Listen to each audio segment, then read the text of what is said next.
નમસ્કાર મિત્રો, સ્વાગત છે તમારું એવરીવન ભરતી યુટ્યુબ ચેનલની અંદર। મિત્રો, આજનો આપણો વિડીયો ગુજરાત ગૌણ સેવા પસંદગી મંડળ દ્વારા જે સીસીઈની ભરતી 2024 માટે જે જાહેરાત બહાર પાડી છે, જેની અંદર junior clerk, senior clerk, head clerk જેવી અલગ અલગ 20 વિભાગની અંદર ભરતી આવેલી છે, જેની અંદર 4300 પ્લસ જગ્યા માટે આ ભરતી જાહેર થયેલી છે। તો આ વિડીયો અંદર હું તમને આ જે ભરતી છે તેમાં કઈ કઈ લાયકાત જોઈશે, ઉંમર મર્યાદા કેટલી રહેશે, ફોર્મ ભરવાની તારીખ, કેટલી ફીસ ભરવાની આવશે, પગાર ધોરણ, પરીક્ષાનો સિલેબસ અને સિલેક્શન પ્રોસેસની માહિતી હું તમને આ વિડીયો અંદર આપવાનો છું। માટે આ વિડીયોને જો તમે હજુ સુધી લાઇક ન કર્યો હોય તો વિડીયોને લાઇક કરી નાખજો, તેમજ આવા યુઝફુલ વિડીયો મેળવવા માટે અમારી ચેનલને સબસ્ક્રાઇબ કરી નાખજો, જેનાથી તમને આવી કોઈ પણ ભરતીની માહિતી આવે તો તમને સૌથી પહેલા મળી રહે। તો ચાલો મિત્રો, આપણે તમારા સમયને વેસ્ટ કર્યા વગર વિડીયોની શરૂઆત કરીએ। તો મિત્રો, ગુજરાત ગૌણ સેવા પસંદગી મંડળ દ્વારા 2024 માટેની જે પહેલી ભરતી છે તે જાહેર કરી દેવામાં આવેલી છે અને ટોટલ અલગ અલગ 20 વિભાગની અંદર ભરતી આવેલી છે, જેની અંદર ગ્રુપ એ અને ગ્રુપ બી માટેની ભરતી જાહેર થયેલી છે। ગ્રુપ બી ની વાત કરીએ તો એની અંદર જે છે જુનિયર ક્લાર્ક અને ઓફિસ આસિસ્ટન્ટ અને આસિસ્ટન્ટ ડેપો મેનેજર માટેની ભરતી આવેલી છે। એ સિવાયના બીજા જે 18 વર્ગ છે તેની અંદર head clerk, senior clerk, office assistant, collector કચેરીના ક્લાર્ક, કાર્યાલય અધિક્ષક, કચેરી અધિક્ષક, સબ રજિસ્ટર ગ્રેડ 1 અને ગ્રેડ 2, સ્ટેમ્પ નિરીક્ષક, સમાજ કલ્યાણ નિરીક્ષક, મદદનીશ સમાજ કલ્યાણ અધિકારી, સમાજ કલ્યાણ નિરીક્ષક, ગૃહ માતા, ગૃહપતિ, મદદનીશ આદિવાસી વિકાસ અધિકારી, મદદનીશ સમાજ કલ્યાણ અધિકારી, ડેપો મેનેજર, ગોડાઉન મેનેજર અને જુનિયર આસિસ્ટન્ટ, આ ટોટલ ગ્રુપ એ માટેના 18 જે વિભાગ અને ગ્રુપ બી માટેના 2 વિભાગ, ટોટલ 20 વિભાગની અંદર મિત્રો અત્યારે ભરતી આવેલી છે। હવે મિત્રો, આ ભરતી છે ને તેની સંપૂર્ણ માહિતી માટે અથવા તો તમને કોઈ ડાઉટ હોય તો તેની માટે મારો વોટ્સઅપ નંબર તમને અહીં આપેલો છે 9341413113। જો તમને કંઈ પણ ડાઉટ હોય અથવા તો આ ભરતીની તમારે પીડીએફ જોતી હોય તો મને આ નંબર ઉપર મેસેજ કરજો 9341413113, અથવા તો અમારા વોટ્સઅપ ગ્રુપની અંદર જોઈન થવું હોય તો આ નંબર છે, આની અંદર તમે જોઈન લખીને મેસેજ કરશો તો અમે તમને અમારા વોટ્સઅપ ગ્રુપની અંદર એડ કરી દઈશું, જેનાથી તમને કોઈ પણ ભરતી આવે તો તેની અપડેટ મળતી રહે। ચાલો મિત્રો, હવે આપણે વાત કરીએ લાયકાતની। તો મિત્રો, આ જે જેટલા આપણે વિભાગની અંદર જે ભરતી આવેલી છે તેની અંદર જે લાયકાત માંગેલી છે તે ગ્રેજ્યુએશન પાસ માંગેલું છે। જે મિત્રોએ ગ્રેજ્યુએશન પાસ હોય તે મિત્રો જે છે તે આની માટે ફોર્મ ભરી શકે છે।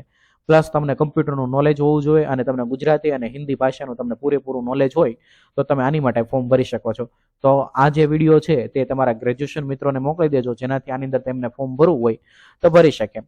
વાત કરીએ મિત્રો ટોટલ જગ્યાની, તો મિત્રો આની અંદર જે ટોટલ જગ્યા છે તે 4304 એટલે 4304 ટોટલ જગ્યા છે, જેમાં જુનિયર ક્લાર્ક વર્ગ 3 માટેની 2018 જગ્યા છે, સિનિયર ક્લાર્ક વર્ગ 3 માટેની 532 જગ્યા, હેડ ક્લાર્ક વર્ગ 3 માટેની 169 જગ્યા, ઓફિસ આસિસ્ટન્ટ વર્ગ 3 માટેની 210 જગ્યા, જુનિયર ક્લાર્ક વર્ગ 3 પણ કલેક્ટર કચેરીમાં 590 જગ્યા, કાર્યાલય અધિક્ષક વર્ગ 3 મત્સ્ય ઉદ્યોગની અંદર 2 જગ્યા, કચેરી અધિક્ષક વર્ગ 3 જે ખેતી નિયામકની અંદર 3 જગ્યા, સબ રજિસ્ટર ગ્રેડ 1 માટે જે છે એ 45 જગ્યા અને ગ્રેડ 2 માટે ટોટલ 53 જગ્યા છે।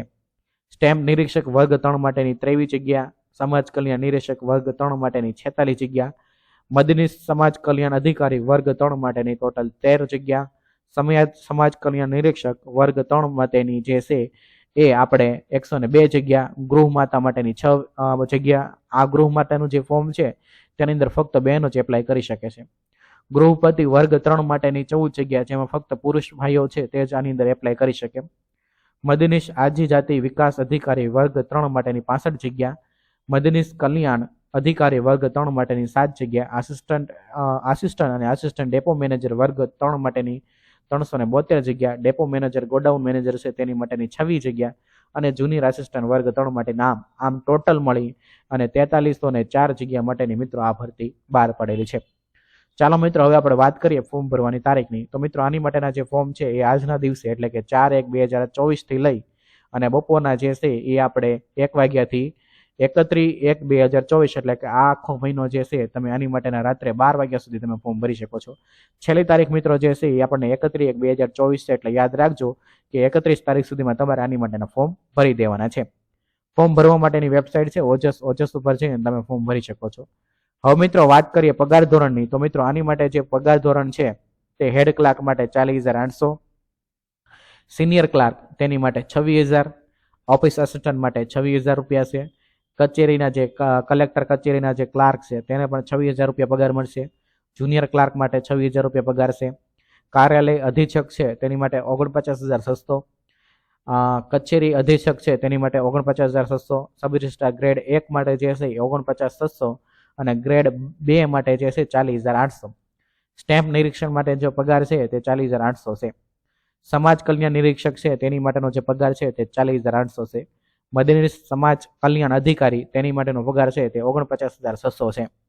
સમાજ કલ્યાણ નિરીક્ષક તેની માટેનો પગાર 40,800 છે. ગૃહ માતા અને ગૃહપતિ માતાનો જે પગાર છે તે 26,000 રૂપિયા છે. મદદનીશ આદિજાતિ વિકાસ અધિકારી અને મદદનીશ સમાજ કલ્યાણ અધિકારી માટેનો જે પગાર છે તે 49,600 છે. આસિસ્ટન્ટ ડેપો મેનેજર તેની માટેનો 26,000 રૂપિયા પગાર. ડેપો મેનેજર ગોડાઉન તેની માટેનો 40,800 અને જુનિયર આસિસ્ટન્ટ માટેનો 26,000 રૂપિયા પગાર છે. તો સારો એવો પગાર જે છે તે આને આ પોસ્ટ માટે મળે એમ છે. તો જે મિત્રો એને ફોર્મ ભરવાના બાકી હોય એ મિત્રો જે છે એ ફોર્મ ભરી દેજો. હવે મિત્રો આપણે વાત કરીએ પરીક્ષાની ફીસની. તો આની માટેની જે પરીક્ષા ફીસ છે તે 500 રૂપિયા જે છે એ બિન અનામત વર્ગ એટલે કે જનરલ કેટેગરી માટે અને SC ST OBC અને SC BC માટે જે છે 400 રૂપિયાની અંદર ફી આપણને ભરવાની રહેશે. અને મિત્રો આ જે ફીસ છે ને એ તમારી પાસે જે છે ને લેવામાં આવે છે જ્યારે તમે પરીક્ષા દેશો ને, તમે આની પહેલાં ફી ભરવાની, પછી જ્યારે આની પરીક્ષા આવે એ તમે પરીક્ષા આપી ગયો તો જ્યારે તમે પરીક્ષા આપી દેશો ને એટલે તમને આ ફી છે ને રિફંડેબલ છે. આ ફી તમને પાછી આપી દેવામાં આવશે. આ ફક્ત ને ફક્ત તમે પરીક્ષા દેવા આવો ને એટલા માટે જ આ ફી લેવામાં આવેલી છે. જો તમે પરીક્ષા દેવા નથી જતા તો તમને આમાંથી આ જે ફી છે તે રિફંડ મળવા પાત્ર નથી. એ જે ફી છે એ ડિપાર્ટમેન્ટ પાસે રહેશે. પણ જો તમે પરીક્ષા દઈ આવો તો તમને તમારા 500 રૂપિયા છે અથવા તો તમારા 400 રૂપિયા છે તમને 100% રિફંડેબલ છે. વાત કરીએ મિત્રો એજ લિમિટની, તો આની અંદર એજ લિમિટ છે તે 31/1/2024 પ્રમાણે ઓછામાં ઓછા તમારા 20 વર્ષ અને વધારેમાં વધારે તમારે 35 વર્ષ ન હોવા જોઈએ. આની માટે તમે ફોર્મ ભરી શકો. ઉંમરમાં છૂટછાટ મળે છે, જેમાં જનરલ કેટેગરીની જે બહેનો છે તેને 5 વર્ષની છૂટછાટ મળે. અનામત કેટેગરીના જે પુરુષ ઉમેદવાર છે એટલે કે જે OBC માંથી આવતા હોય તેને 5 વર્ષની બીજી છૂટછાટ મળશે. અને અનામત કેટેગરીના જે મહિલા ઉમેદવાર છે તેને 10 વર્ષની છૂટછાટ મળે અને મેક્સિમમ 45 વર્ષ. બરાબર, ગવર્મેન્ટનો નિયમ છે 45 વર્ષ પછી તમે જે છે એ ફોર્મ ભરતી માટે એપ્લાય ન કરી શકો. એટલા માટે જે છે એ મહત્તમ 45 વર્ષ સુધી તમને આની અંદર અનામત કેટેગરીના મહિલા ઉમેદવારને આની અંદર જે છે એ ફોર્મ ભરી શકે. સામાન્ય કેટેગરીના જે દિવ્યાંગ વ્યક્તિ છે તે 10 વર્ષની તેને છૂટછાટ મળશે. સામાન્ય કેટેગરીના જે દિવ્યાંગ ઉમેદવાર હોય અને મહિલા હોય તો તેમને 15 વર્ષની છૂટછાટ મળવા પાત્ર છે. અનામત કેટેગરીના શારીરિક અને અશક્ત એટલે કે જે દિવ્યાંગ વ્યક્તિ હોય, જે પુરુષ ઉમેદવાર હોય તો તેને 15 વર્ષની છૂટછાટ મળવા પાત્ર છે. અને અનામત કેટેગરીના જો મહિલા ઉમેદવાર હોય અને દિવ્યાંગ હોય તો 20 વર્ષની આની અંદર જે છે છૂટછાટ મળવા પાત્ર છે. તેમજ કોઈ એક્સ સર્વિસમેન હોય તો તેને 3 વર્ષની એક્સ્ટ્રા છૂટછાટ આની અંદર મળવા પાત્ર છે. વાત કરી લઈએ મિત્રો ડોક્યુમેન્ટની, તો મિત્રો આની માટેના ફોર્મ ભરવા માટે તમારે ડોક્યુમેન્ટ જોશે. એ તમારે ગ્રેજ્યુએટની માર્કશીટ જોશે, એક તમારું આધાર કાર્ડ જોશે અને તમારો પાસપોર્ટ સાઇઝનો ફોટો જોશે. જાતિનો દાખલો SC ST અને OBC માટે અને EWS માટે. નોન ક્રિમિનલ સર્ટિફિકેટ છે તે ફક્ત OBC માટે જોઈશે. બરાબર મિત્રો, તો એ પછીની આપણે વાત કરી પરીક્ષાની સિલેબસની. તો મિત્રો પરીક્ષાની સિલેબસ છે બરાબર, તે હું તમને એક અલગથી વિડીયો બનાવી અને તમને સિલેબસની માહિતી આપીશ કે આ જે છે ને તમને વ્યવસ્થિત સમજાવીશ કે કઈ રીતનો સિલેબસ છે. બરાબર, તો એનો એક અલગથી વિડીયો તમને આ ચેનલ ઉપર મળશે અને સિલેક્શન પ્રોસેસનો વિડીયો છે એ પણ તમને અલગથી મળશે. માટે જો તમે આ વિડીયોને હજુ સુધી લાઇક ન કર્યો તો વિડીયોને લાઇક કરી દેજો. જો તમને કોઈ ડાઉટ હોય તો કોમેન્ટ કરજો અથવા તો મને WhatsApp મેસેજ કરજો. તેમજ આ વિડીયો છે એને તમારા મિત્રો સાથે શેર કરવાનું ભૂલતા નહીં. Thank you very much. જય હિન્દ, જય ભારત, વંદે માતરમ.